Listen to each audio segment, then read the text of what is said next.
I don't say anything except tasawwartu nafsi, I imagine myself to be that person, and I don't say except what I would love to be said about me, ma yuqalu fiyya. What I'd love to be said about me. And this is the highest level of ihsan. This is the highest level of excellence. Why? لا يؤمن أحدكم حتى يحب لأخيه ما يحب لنفسه. No one of you believes until he loves for his brother what he loves for himself. That you actually even put yourself in that situation and say, if I was the subject, here's how I would love to be spoken about right now.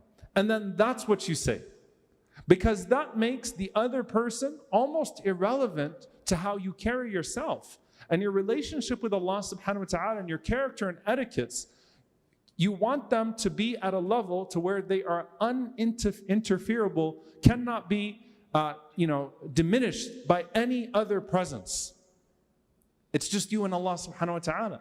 So as soon as someone else is mentioned, tasawwartu nafsi, I put myself in that place as if I'm the one being spoken about. And then I say about myself at that point what I would love to be said about myself, what I would love to hear about myself. Dear brothers and sisters, we're living in a time where haya is being lost in all ways, right? Shamelessness in our social morality, shamelessness in dress, shamelessness in speech, shamelessness in our the way we conduct our affairs, shamelessness in the masjid, shamelessness outside. There's a lot of lack of shame.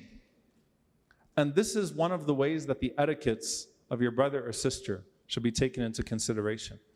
And you know what? Some of you are thinking, well, look, I can't think that long before I say something, right? You know, like I'm in a conversation. How much time am I going to take when a subject is brought up to actually sit there and think about it? Because you know that burning feeling like something comes up on a WhatsApp group. If I don't respond in the next 20 minutes, la hawla wa la quwwata illa billah, the whole world's going to fall apart. The community is going to die.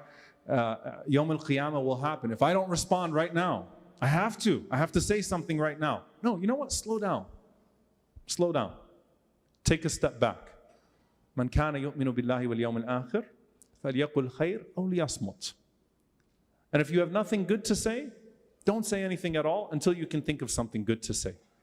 And if it's a subject that needs to be deliberated and something needs to be spoken about, then disconnect the person's honor from that subject so much so that you would not be disgracing them in any way whatsoever as you speak about the subject. That person that's sitting next to you right now is sacred. And that person that's not sitting next to you but that shares that bond of La ilaha illallah Muhammad Rasulullah, even if you don't even meet them, if you never meet them in your entire life, know that their honor is more sacred than the Kaaba. Their honor is more sacred than the Kaaba, the direction of our Qibla. And so that person next to you that you may have just met, they have that right upon you. So think of those three levels. Number one, first and foremost, imagine that person sitting with you. Would you still say it? Number two, imagine that person sitting and what they would like to hear if they were sitting there. Number three, and this is the best method. This is the people of ihsan. May Allah make us amongst them, the people of excellence. Imagine if you were the subject being spoken about, what would you love to hear? And then let that guide your speech. May Allah subhanahu wa ta'ala purify our speech, purify our eyes, purify our hearing, and more than anything else, purify our hearts. Allahumma ameen. Jazakumullah.